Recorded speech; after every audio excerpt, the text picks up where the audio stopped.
Hello everyone, TurtleAgs here, bringing you another AFK Journey video. Now, as you can see in-game, we have the first reveal of the new season, which will start mid-September. It's going to be called Waves of Intrigue, and this is going to be the second new season that will follow the current Song of Strife season.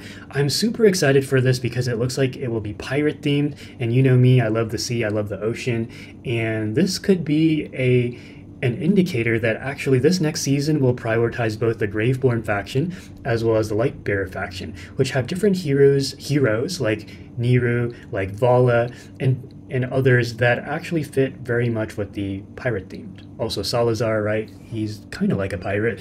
So this is really exciting news for people who want us to move from a Wilder and Mauler centric season to now a Lightbearer Graveborn faction focused season.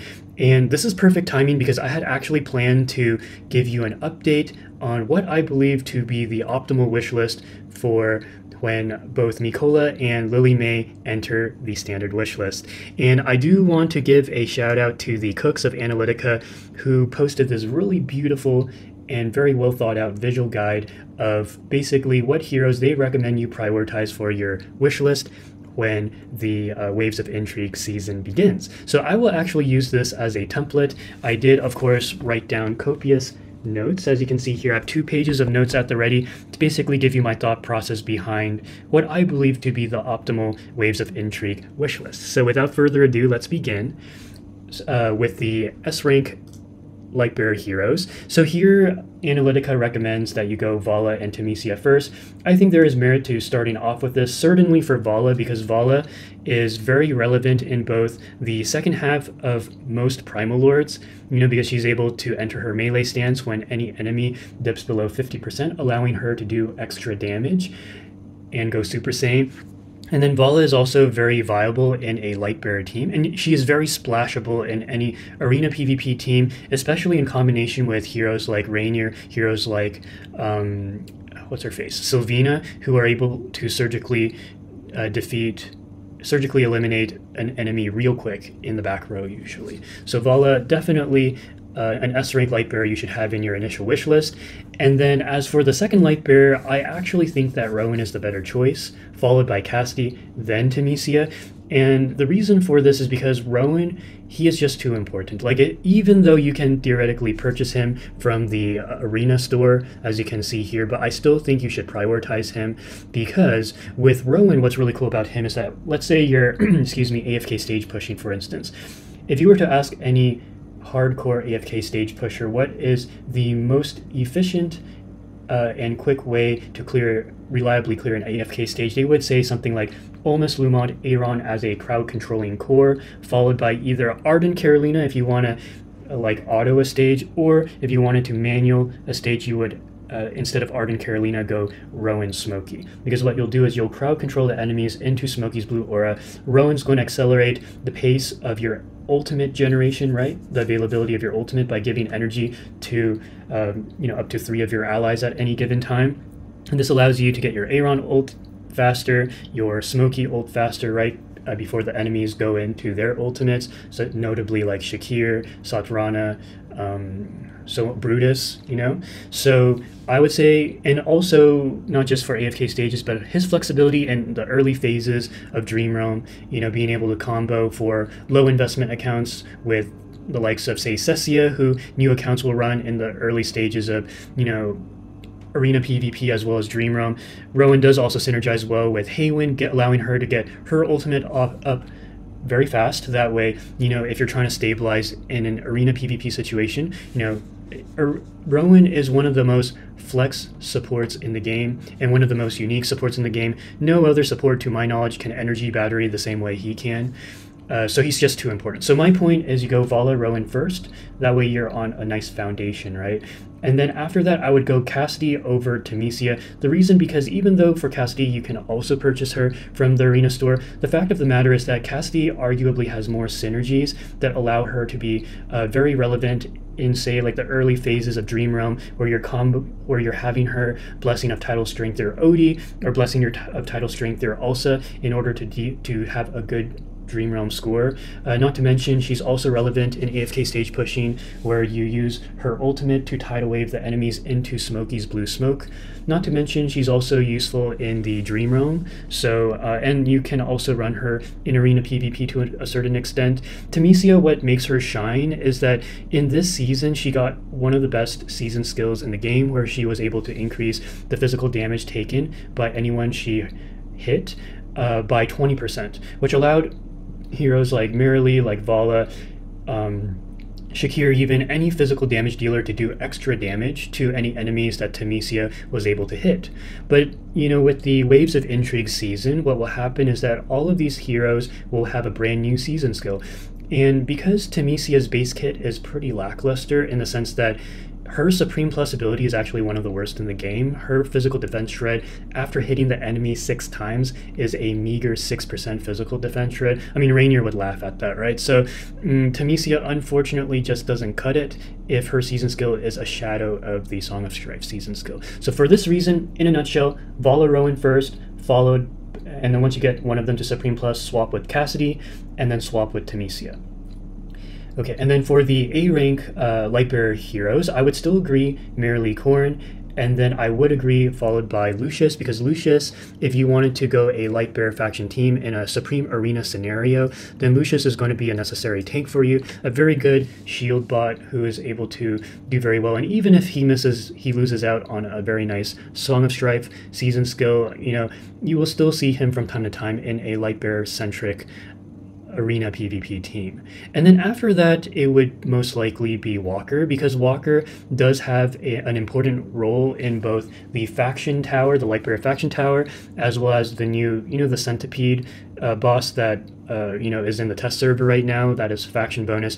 You will want a Walker, you know, if they swap to a Lightbearer limited faction for the Centipede. So Walker would be after Lucius, and then after Lucius it would be someone like, I think those are the main ones really.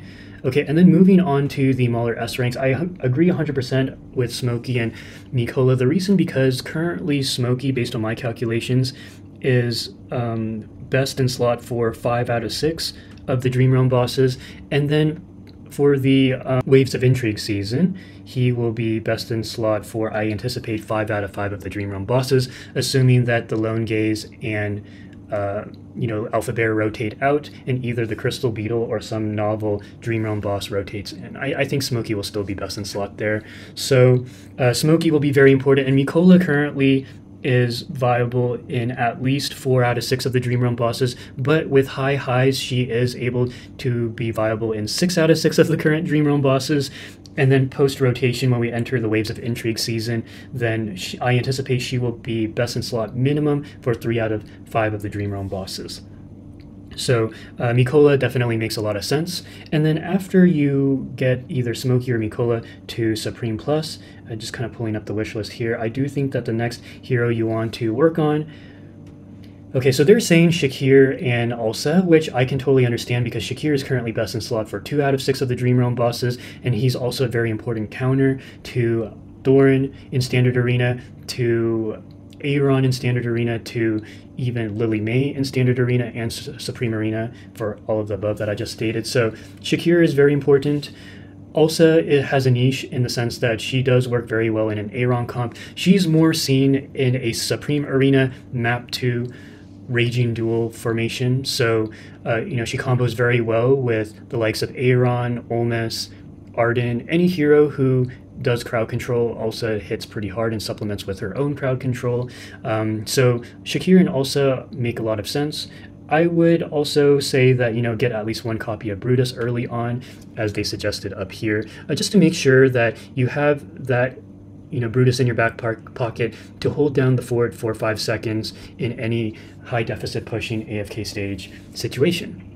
And then Lumont, though, I almost want to say that if you are going to push high with AFK stages, which I highly recommend, that actually Lumont would be a higher priority than Ulsa, because Lumont would, the difference between having a Lumont and not having a Lumont in an Aaron Lumont centric AFK stage pushing team is night and day for me. You have to have a Lumont built now that Olmes is a real thing. So I would say in terms of priority, it would be Smokey, Mikola first, followed by Shakir for the Dream Realm, consideration, followed by Lumont for the AFK stage deficit pushing situation, followed by Ulsa in a Supreme Arena crowd control situation.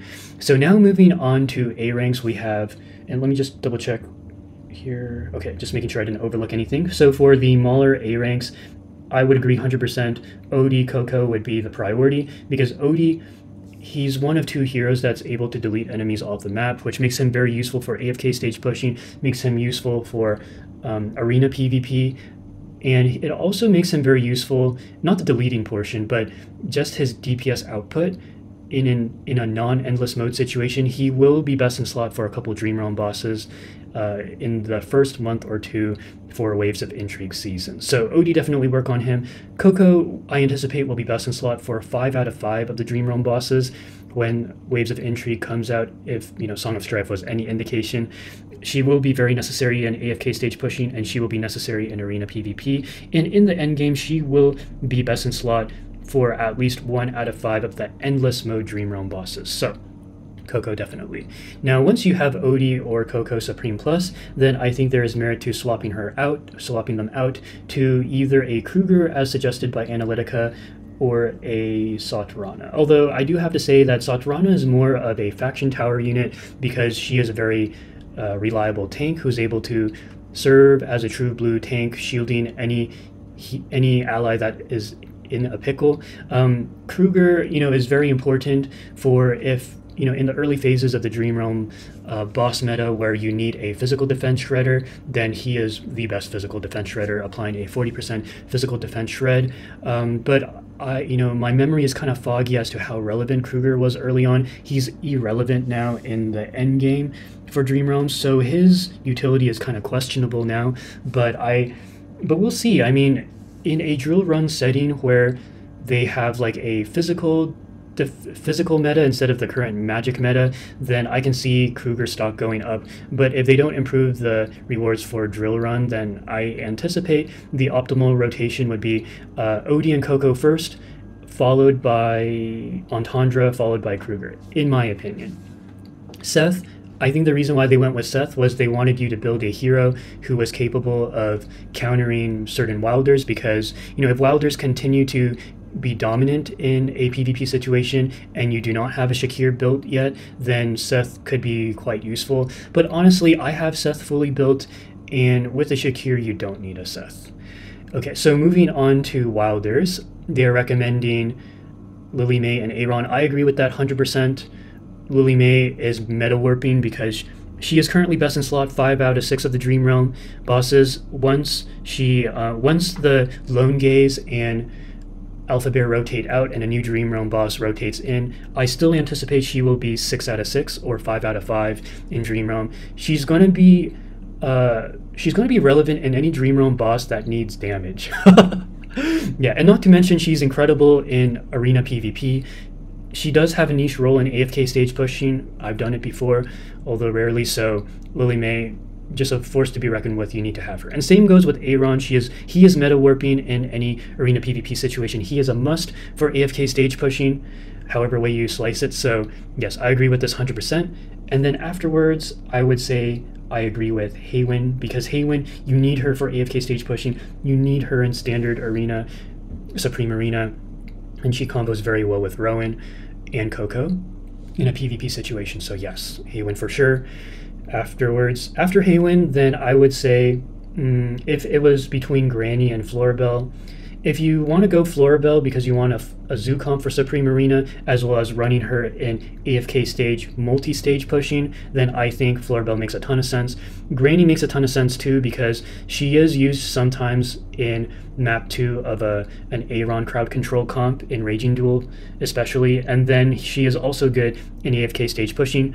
So yes, there's merit to that. So I would, once again, go Lily May, Aaron. Then once you get one of them to Supreme Plus, swap them with Haywin, and then swap them with either Florabelle or Granny. And then after that, go Brian. While their S ranks are all stacked, they're all good. But Brian would be last, arguably. All right, now for Wilder A ranks, I do agree Arden Olmus, because Arden if you don't have a Scarlita yet, you will run him in an Aaron team. You will need Arden when AFK stage pushing sometimes, and of course you'll run him in any sort of Aaron arena PvP team where you don't have, you know, a Scarlita yet. And then Olmus is very important because you will run him in Supreme Arena in a crowd control team a lot of the time. You will need Olmus for AFK stage pushing because anytime you displace an enemy with an Aaron, a Lumond, heck even with a Temisio or a Cassidy, you will trigger Olmus's passive ability, which entangle vines enemies for an additional 2 seconds.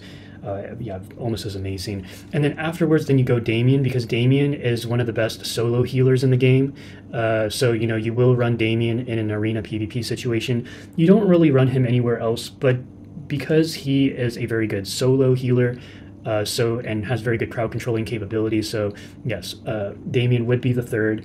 And then after Damien, then you can go either Parisa or Leica. I am leaning towards Parisa, as they suggested by Analytica, because Parisa, she hits pretty hard and is a very important other DPS in a Wilder faction tower.